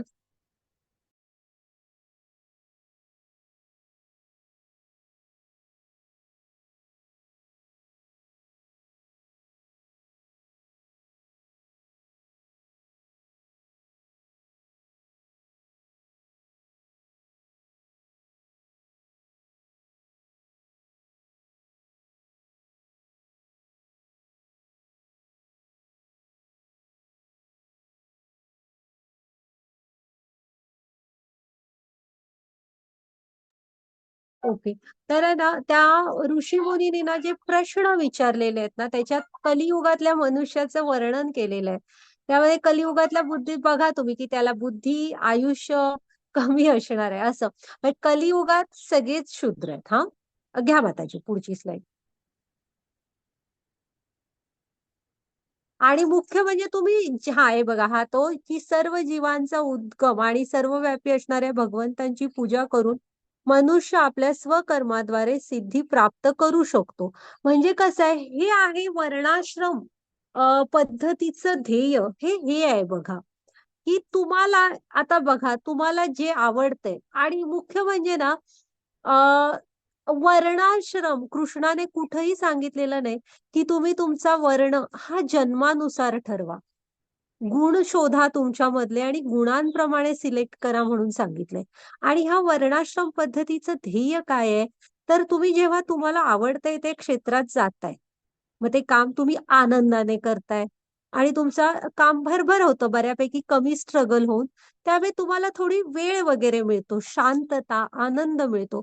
तो तुम्ही कशासाठी वापरायचा, एक शांतच डोकं अध्यात्माचा विचार करू शकतं, कृष्णांचा विचार करू शकतं आणि तुम्ही ज्ञानाच्या मार्गावर चालून स्वतःला कृष्णांशी जोडून घेऊ शकता. म्हणून ही वर्णाश्रम पद्धती आहे. आणि असं बिलकुल नाही की तुम्ही ज्या घरात जन्मला तोच तुमचा वर्ण आहे. हा, हे गीतेमध्ये कुठेही कृष्णाने लिहिलेलं नाही बघा. गुणकर्म विभागशाय म्हणजे तुम्ही तुमचे गुण आणि कर्म कुठले करायला आवडतात ह्याप्रमाणे ते निवडा. हा, आता पुढची स्लाइड घ्या. आता समजा सगळ्यांनीच ठरवलं नाही नाही ब्राह्मणाने की मला बाबा हे असलं नाही जमणार, जातो मी बाजार व्यवसाय करायला जातो. क्षत्रियांनी ठरवलं मी ब्राह्मणांसारखं. समाजात किती हे होईल, आहेत गुण तुमच्यात कुठली तुला जी आवड. आता अर्जुन पण म्हणतोच आहे ना की मी संन्यास घेतो, संन्यास घेतो. कृष्णाने काय सांगितलं, तो तुझा स्वभाव नाहीये. ज्याला त्याला ज्याच्या त्याच्या स्वभावाप्रमाणे काम करायला मिळालं की तो आनंदी असतो बघा. आणि मग असंच आनंदी आणि शांत मन कृष्णांचा विचार करू शकतं आणि त्याच्याकडे, मग मनुष्य जन्म आपल्याला त्याच्यासाठी मिळालाय ना. जे अंतिम ध्येय कृष्ण आहे त्याच्याकडे आपण हळूहळू जाऊ शकतो. म्हणून आहे ना, नक्की प्रयत्न करायला हवा की आपलं ध्येय हे कृष्ण आहे ह्याच्यासाठी तो म्हणजे गुणकर्म विभागशः निवडून थोडा वेळ वाचवून आपलं ध्येय कृष्ण प्राप्ती असायला हवं. हा, मग तुम्ही कुठल्याही वर्णात असा, कुठल्याही आश्रमात असा, असं पण विचार करू नका की मी जेव्हा गृहस्थाश्रम पूर्ण पार पाडेन आणि म्हातारा झालो की गीता भागवतचा विचार करतो, असं पण नाही. ज्या क्षणी ज्ञान कळलंय त्या क्षणी जॉईन. हा, ओके. आता इथे हे छान सांगितलंय, वाचा माताजी. ट्रान्सलेशन वाचा माताजी डायरेक्ट. हरे कृष्णा. मनुष्याने आपल्याला प्राप्त झालेले कर्म सदोष रीतीने करणे हे परक्याचे कर्म स्वीकारून ते पूर्ण रीतीने करण्यापेक्षा अधिक श्रेयस्कर आहे. मनुष्याला त्याच्या स्वभावाच्या अनुसरून सांगण्यात केलेले कर्म हे कधीच पापाने प्रभावित होत नाही. हरे कृष्णा. आता बघा हा, इथं कृष्ण काय म्हणतायत. आणि त्याच्या आधी हे बघा हा, आता इथं प्रत्येकाला तो काय म्हणतोय, झाडावर चढणं ही परीक्षेचा हे आहे. म्हणजे परीक्षा काय आहे, झाडावर चढा. तर आता पेंग्विन म्हणणार की झाड काय असतं, त्याने कधी बघितलेलंच नाही. सील मासा पण तसंच म्हणेल की झाड काय असतं, कारण ती राहतात तिथे झाडच नसतात. मग मासा तर प्रयत्न करायला गेला, पाण्याच्या बाहेर आला की त्याचा तर मृत्यूच होईल. हत्ती झाडावर चढू शकणार आहे काय सांगा. पण ह्या सगळ्यांनी ठरवलं, हा एक कावळा आणि माकड हे करू शकतो. कुत्रा तरी काय झाडावर चढायचा थोडासा फार प्रयत्न करू शकेल. पेंग्विनला जमिनीवर चालता पण येत नाही, तो बर्फावरच चालणारा प्राणी आहे. हा, आता कुत्रा जरा जरासा प्रयत्न करू शकेल, पण त्याची नखं वगैरे काय रुतणार आहेत का त्या झाडात, की तो कसा चढणार वर सांगा. तर जर का तुम्ही असं स्वतःला ना परक्याचं कर्म घ्यायचं ठरवलं, म्हणजे स्वतः थोडा आतमध्ये स्वतःच्या डोकावून न बघता की मला काय आवडतंय, हा, हे न बघता जर का तुम्ही परक्याचं कर्म चुकीचे आहे, नाही ते मला छान वाटतंय म्हणून जातो, त्याच्यात एक्साइटमेंट आहे म्हणून जातो, तर तिथे जाऊन तुम्ही आनंद घेऊ शकला नाहीत, तर कसं आहे ना, तुम्ही कृष्णांशी जोडण्याचा विचार नाही करू शकत मग. कारण आता म्हटलं तसं एक शांत आणि आनंदी मन जेव्हा असतं, तेव्हाच त्यामध्ये आपण अध्यात्माचा विचार करू शकतो. हा, नाहीत. आणि हे सगळं म्हणून कृष्ण म्हणतात की स्वतःचं कर्म थोडस सदोष पद्धतीने केला तरी ठीक, पण दुसऱ्याचं ओढावून घेऊ नका. कारण ते करताना आता इथे कसं होणार, त्या पेंग्विन वगैरेच त्याने ठरवलंच मी झाडावर चढणार आहे तर. घ्या माताजी पुढची slide. हरे कृष्ण. जो आत्मसंयमी अनासक्त आणि जो सर्व प्राकृत भोगांना तुच्छ लेखतो तो संन्यासाद्वारे कर्मबंधनातून मुक्तता देणारी परमोच्च परिपूर्ण अवस्था प्राप्त करतो. हरे कृष्ण. मग आता कृष्ण काय सांगतायत की जो आत्मसंयमी आहे, अनासक्त आहे, आपल्यामध्ये ना आसक्ती नसावी कर्मफळांविषयी. हा, आणि इंद्रिय तृप्तीच्या इच्छांभोवती आपलं जीवन आपण नाही जोडायला पाहिजे. कसं आहे, किती मूवीज बघणार, किती ते चटक-मटकदार खाणं. तुमच्या चेतना थोड्या वरून विचार करायला हवी आपण, की ह्याच्याही वरून काहीतरी आहे. हा, मग इंद्रिय भोगांच्याही पुढे जेव्हा आपण विचार करतो ना, तेव्हा हळूहळू आपण कृष्णांकडे जायला लागतो. की घ्या माताजी पुढची स्लाइड.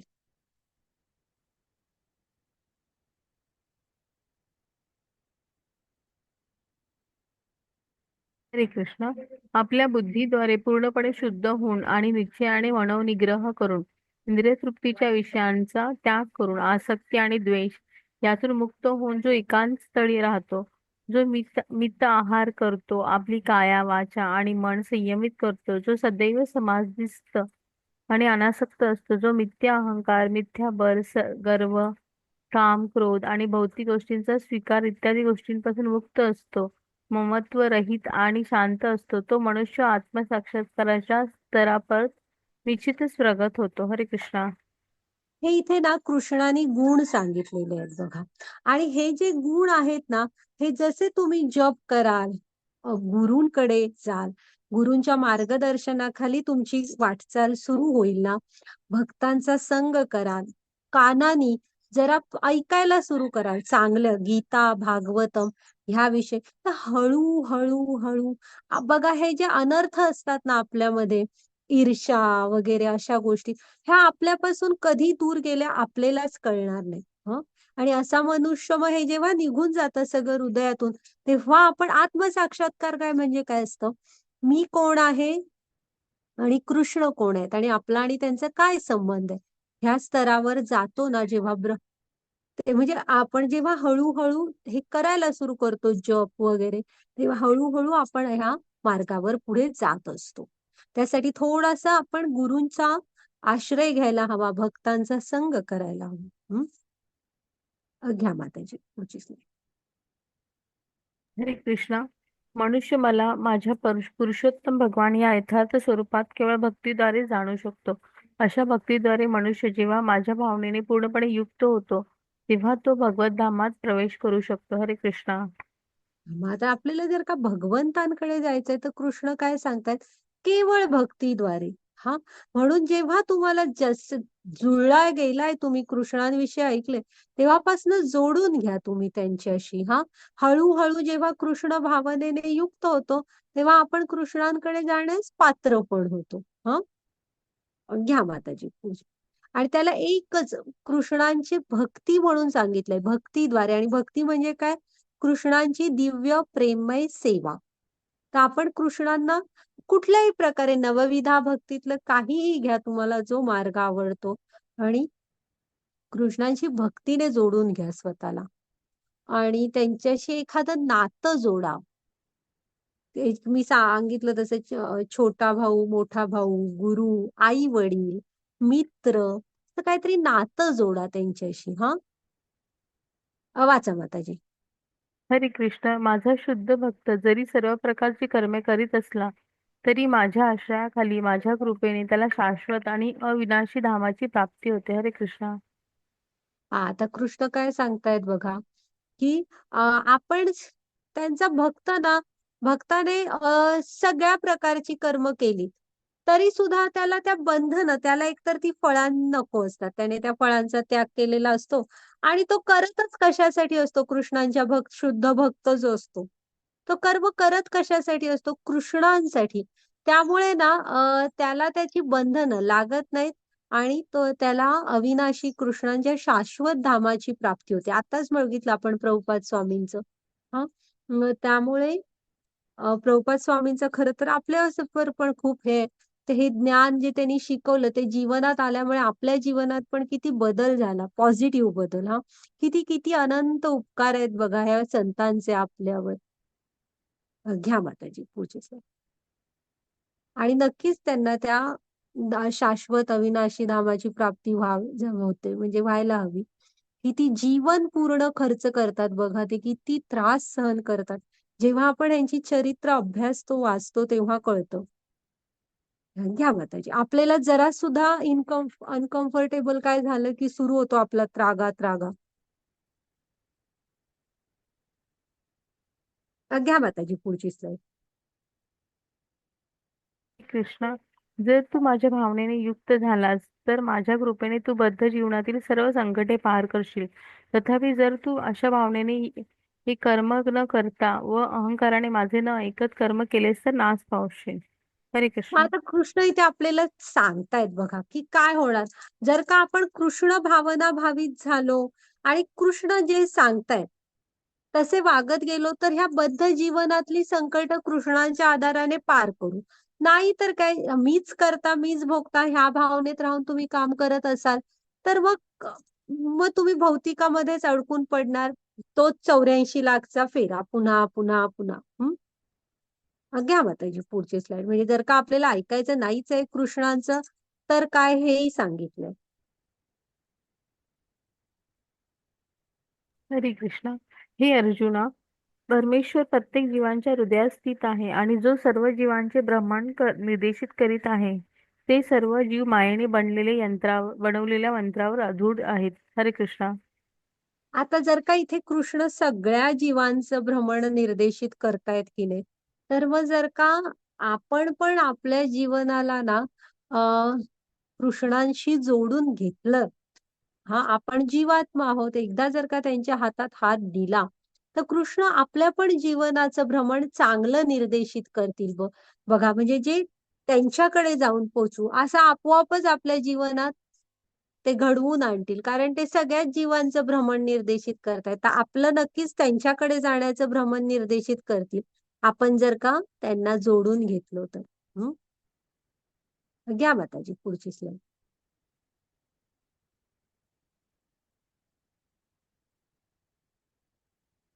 हरे कृष्ण. हे भारता, पूर्णपणे त्याला शरण जा आणि त्याच्या कृपेने तुला दिव्य शांतीवर आणि सनातन परमधामाची प्राप्ती होईल. हरे कृष्ण. म्हणून कृष्ण सांगतायत की तुम्ही पूर्णपणे कृष्णांना शरण यायला पाहिजे. हा ज्यामुळे काय होणार, एकतर आपल्याला शांती मिळेल आणि त्यांचं जे सनातन परमधाम आहे त्याची प्राप्ती होईल. ओके. त्यासाठी आपल्याला त्यांच्याशी भक्ती सेवेमध्ये जोडून घ्यायचंय. हे राजा रुद्र प्रताप आहेत बघा, रथयात्रेसमोर स्वतः झाडू मारत होते. हम्म. घ्या माताजी पुढची स्लाईड.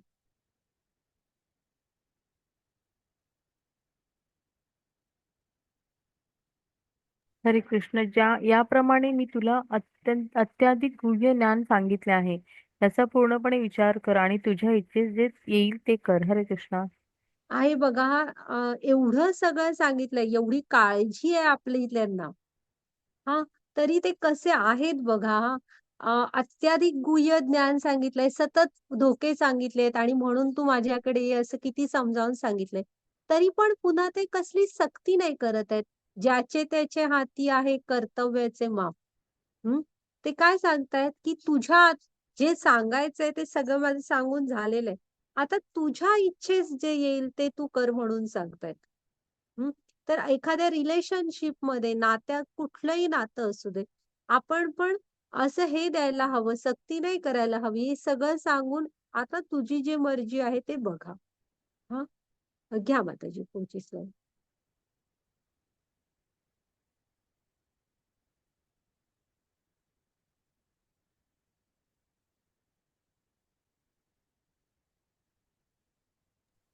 हरे कृष्ण. सदैव माझे चिंतन कर, माझा भक्त हो, माझे पूजन कर आणि मलाच नमस्कार कर. याप्रमाणे निश्चितपणे तू मला प्राप्त होशील. मी तुला हे जे प्रतिज्ञेने सांगतो, कारण तू एक अत्यंत प्रिय सखा आहेस. हरे कृष्ण. बघा हा हा श्लोक आपण आधी पण बघितलेला आहे. मनमना भव मद भक्तो मद्याजी माम नमस्कुरो. इथे फक्त थोडस बदल आहे. मामे वैशेषी सत्यम ते प्रतिजाने प्रियोसी मे. तर जर का भगवद्गीतेसारख्या 700 श्लोकांच्या ग्रंथात, फक्त 700 श्लोकात एवढं गहिरं ज्ञान दिलंय, त्याच्यामध्ये एखादी गोष्ट रिपीट होतीये म्हणजे ती किती महत्वाची असेल बघा. तर इथे कृष्ण काय सांगतायत परत एकदा, की हाच तो भक्तीचा मार्ग आहे जो आपल्याला करायचा आहे बघा.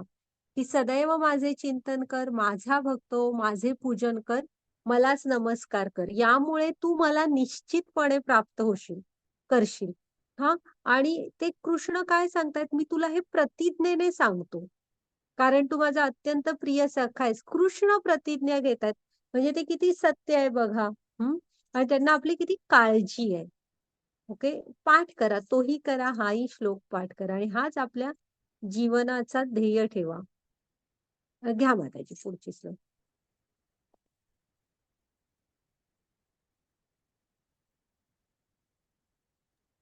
हरे कृष्ण. सर्व प्रकारच्या धर्माचा त्याग कर आणि केवळ मला शरण ये. मी तुला सर्व पापांपासून मुक्त करेन. तू भयभीत होऊ नकोस. हरे कृष्ण. आता इथे आहे ना, तुम्ही दोन प्रकारे हे करू शकता. आता आपल्याला वाटतं मी तर खूप पापी आहे, मी कुठे खूप शुद्ध भक्त आहे, तर मी कृष्णांकडे जाऊ की न जाऊ, घेतील का मला कृष्ण? तर इथे आपण एक ठरव, कृष्ण आपल्याला काय सांगतायत, की ही जी आपली नाम जप, हा हरिनाम जप किंवा भजन कीर्तन, ह्यामध्ये भक्ती सेवेमध्ये आपण आपल्याला जोडून घ्यायला पाहिजे. हळूहळू ती शुद्धता आपोआप आपल्यामध्ये येतील. हा म्हणजे तुम्ही भयभीत होऊ नका. कृष्ण म्हणतात मी तुम्हाला सगळ्या पापांपासून मुक्त करतो. आपण कृष्णांकडे जायला हवं. आणि ह्याचा दुसरा अर्थ काय आहे, की जेव्हा गुरु तुमची म्हणजे गुरूंच्या सानिध्यात तुम्ही असता, तेव्हा गुरु बघतात की ह्याच्या हृदयातले सगळे अनर्थ गेलेले आहेत. भौतिक इंद्रियांच्या सुखांशी निगडीत ह्याच्या सगळ्या इच्छा निघून गेलेल्या आहेत, हा शुद्ध झालाय. तेव्हा गुरु सांगतात की आता तू सगळे धर्म सोड उरलेले आणि संन्यासाश्रम हे घे, स्वीकार कर. हा, ओके, घ्या माताजी पुढची slide. हरे कृष्णा. जो तप करीत नाही, जो भक्त नाही, भक्तीमध्ये संलग्न नाही, तसेच जो माझा द्वेष करतो, त्याला हे परमगुह्य ज्ञान कधी सांगू नये. हरे कृष्णा. आता इथे कृष्णाने असं सांगितलंय, तरी पण प्रभुपाद स्वामींनी वगैरे जगभर हे ज्ञान दिलं. कारण कसं आहे, अज्ञानी होती माणसं. असं नव्हतं की कृष्णांचे द्वेष करत होते. पण आपल्याला पण ही भगवद्गीता शिकायच्या आधी कुठं माहित होतं कृष्णाने गीतेत काय सांगितलंय. त्यामुळे प्रभुपाद स्वामींसारखे जे संत असतात ना, ते एक चान्स घेतात आणि ना जनसामान्यांना हे ज्ञान देण्याचा प्रयत्न करत असतात. इथे आपण एक नक्कीच चान्स घेत असतो. हं. आणि आपण पण त्यांचे फॉलोअर्स म्हणून आपण पण प्रयत्न करायला हवं हे ज्ञान. मग त्यातनं जी अभक्त आहे, ज्यांना काहीच रस नाही, ती नाही कदाचित येतील. पण जी अज्ञानी असतात, ज्या लोकांना माहीतच नसतं हे काय, ती नक्कीच जोडून घेऊ शकतात. हां, इथं त्यामुळे आपण एक हे घेतो, प्रयत्न करतो. वाचा माताजी. हरे कृष्णा. जो मनुष्य भक्तांना हे परमगुह्य रहस्य सांगेल, त्याला निश्चितपणे शुद्ध भक्ती प्राप्ती होईल व अखेरीस तो माझ्याकडे परत येईल, यात मुळी संशय नाही. त्याच्याप्रमाणे मला अधिक प्रिय असा कोणी सेवक या जगामध्ये नाही, तसेच त्याच्यापेक्षा अधिक प्रिय असं कोणी होणारही नाही. हरे कृष्णा. हां, आता मग हे जे परमगुह्य ज्ञान आहे ना गीतेचं, ते भक्तांना सांगेल दुसऱ्या. हं. आणि अ, त्याला मग काय होईल, त्याला शुद्ध भक्ती तर प्राप्त होईल आणि निश्चितपणे ना मुळीच संशय नाही म्हणतायत कृष्ण. निश्चितपणे तो कृष्णांकडे परत जाईल. हां, हे त्यांचे जे शुद्ध भक्त असतात, इथे प्रभुपाद स्वामी दाखवलेत बघा. आणि पुढे काय सांगतायत, अशा भक्तांपेक्षा प्रिय कृष्णांना कोणही दुसरा सेवक नाहीये या जगामध्ये. हां, हे शुद्ध भक्त बघा कृष्णांना किती प्रिय असतात. मग प्रभुपाद स्वामी पण किती प्रिय असतील. हं. आणि अधिक कोण प्रिय होणारही नाही म्हणताय. घ्या माताजी पुढची स्लाईड.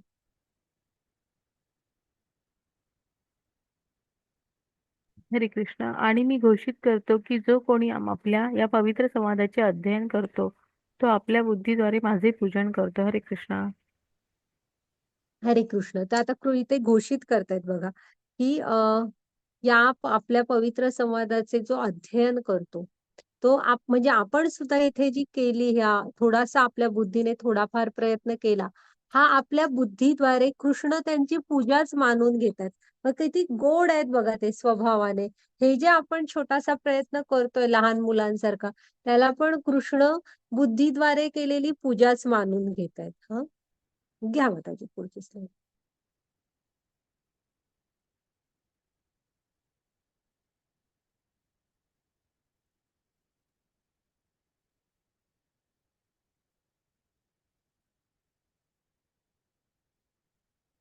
हरे कृष्णा. आणि जो मनुष्य श्रद्धेने व द्वेष न करता श्रवण करतो, तो सर्व पापांतून मुक्त होतो आणि पुण्यवान लोक जेथे वास करतात त्या शुभ लोकांची तो प्राप्ती करतो. हरे कृष्णा. आता आपल्याला पुन्हा एकदा आठवण करून दिली आहे बघा, हे जे भक्ती आहे आणि जे आपण कथा श्रवण करतो, कृष्णांच्या लीला श्रवण करतो, ह्या कशा करायच्या आहेत बघा, श्रद्धेने आणि त्यांचा द्वेष न करता. तर फळ बघा काय दिलंय, नुसत्या श्रवणाने. की तर मग ते श्रवण आपण किती लक्ष देऊन करायला हवं, की आपण सर्व पापातून मुक्त होतो आणि पुण्यवान लोक जेथे वास करतात त्या शुभ लोकांची प्राप्ती करतो. फक्त श्रद्धा आणि द्वेष न ठेवता श्रवण केलं तर. बघा. हं. घ्या माताजी पुढची स्लाईड.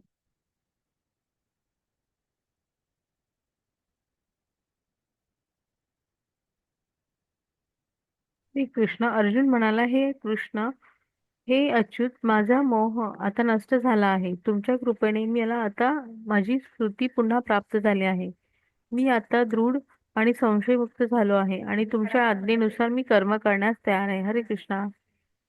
बघा आता हा तोच अर्जुन आहे, जेव्हा दुसऱ्या अध्यायात सांगून टाकतो की अर्जुन, कृष्ण आता तुम्ही मला मार्गदर्शन करा, माझ्या हातातनं धनुष्य गळून पडतोय. मला काही पुढचं कळत नाहीये, मी काय करू नाही काय काय नाही करू. हा, आणि आता तोच अर्जुन बघा काय सांगतोय की हे अच्युता, माझा मोह आता पूर्ण नष्ट झालेला आहे. तुमच्या कृपेने स्मृती प्राप्त झाली. म्हणजे काय, आपण कोण आहोत आणि कृष्णांशी आपलं नातं काय, आणि आता तो दृढ झालाय बघा आणि संशय मुक्त, आणि कृष्णांच्या आज्ञेप्रमाणे कर्म करण्यास तयार आहे. सांगा फक्त म्हणतो. आता काय करू हा. म्हणजे गीता किती फरक आणते बघा. हे गीता हे आपल्याला प्रेरणा पण देते. हम्म. घ्या मग त्याची पुढची स्लाईड.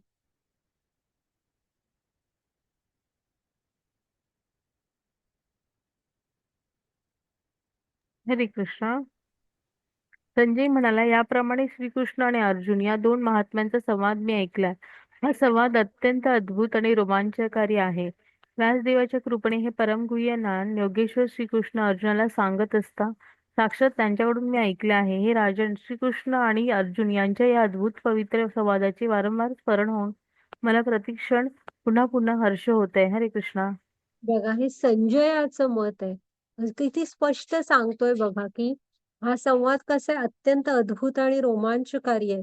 त्याला पुन्हा पुन्हा आठवून मला पुन्हा पुन्हा हर्ष होतोय. हा, घ्या माताजी पुढची स्लाइड. हे त्या संजयाचं हे मग अर्जुनाला किती आनंद झाला असेल. हरे कृष्णा. हे राजन, भगवान श्रीकृष्णाचे अद्भुत रूप स्मरण केल्याने मी अधिकाधिक विस्मयकारी होत आहे आणि मला पुन्हा पुन्हा हर्ष होत आहे. हरे कृष्णा. ह्या असू दे, घ्या माताजी पुढची स्लाइड. ह्या संजयाच्या भावना आहेत बघा, किती आनंद विभोर झालाय. त्यामुळे कृष्ण हे सर्वार्थाने, खडी साखर कशी असते बघा, खडी साखर तुम्ही कुठूनही खायला सुरू केली. मोठा खडा आहे, ह्या बाजूने करा त्या बाजूने करा सेंटरने करा, ते गोडच लागणार आहे. तसे आहेत ते. हम्म. घ्या माताजी, हा वाचा माताजी. वाचा माताजी. जेथे योगेश्वर कृष्ण.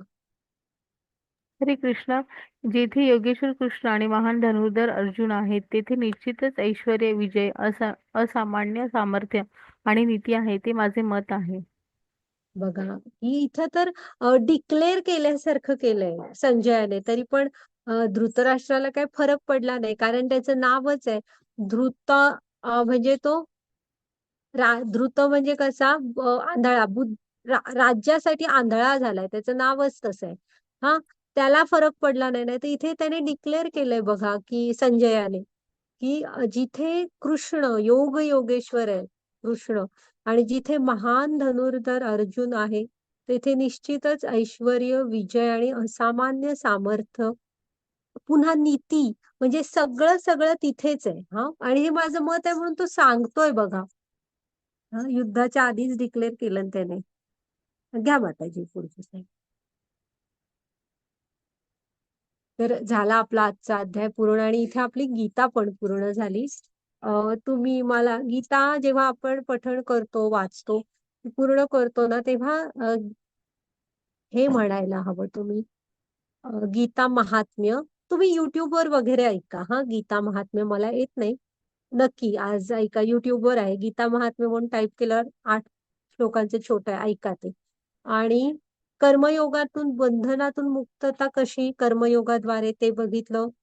कर्मासाठी कुठले 5 घटक लागतात, आणि भगवंतांची संमती असल्याशिवाय ते होत नाही. 5वा घटक, हा, भगवंतांची संमती आहे, ती असल्याशिवाय आपण कोणतेही कर्म करू शकत नाही. त्याच्यानंतर 3 गुण कसे सगळं नियंत्रित करत असतात.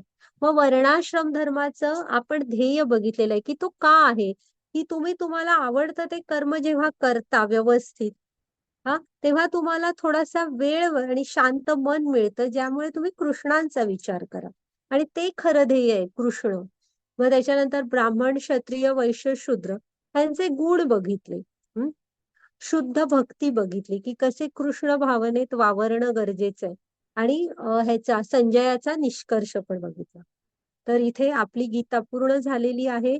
मी मागे पण तुम्हाला सांगितलं होतं तसं, की तुम्ही ही पूर्ण केल्यात लेवल, त्याचं सर्टिफिकेट घ्या, लेवल 2 ला जा, लेवल 3 करा.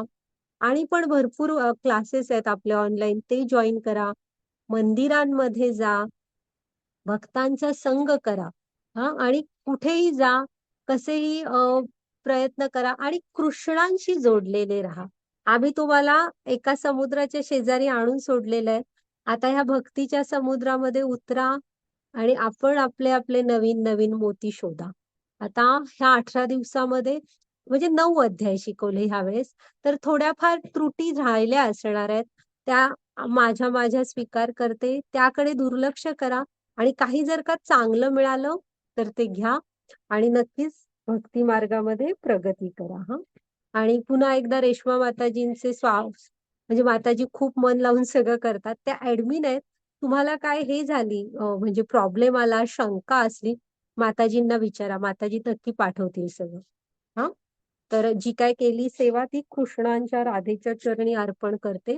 आणि आता आपलं इथे थांबूया. माताजी हे करा तुम्ही.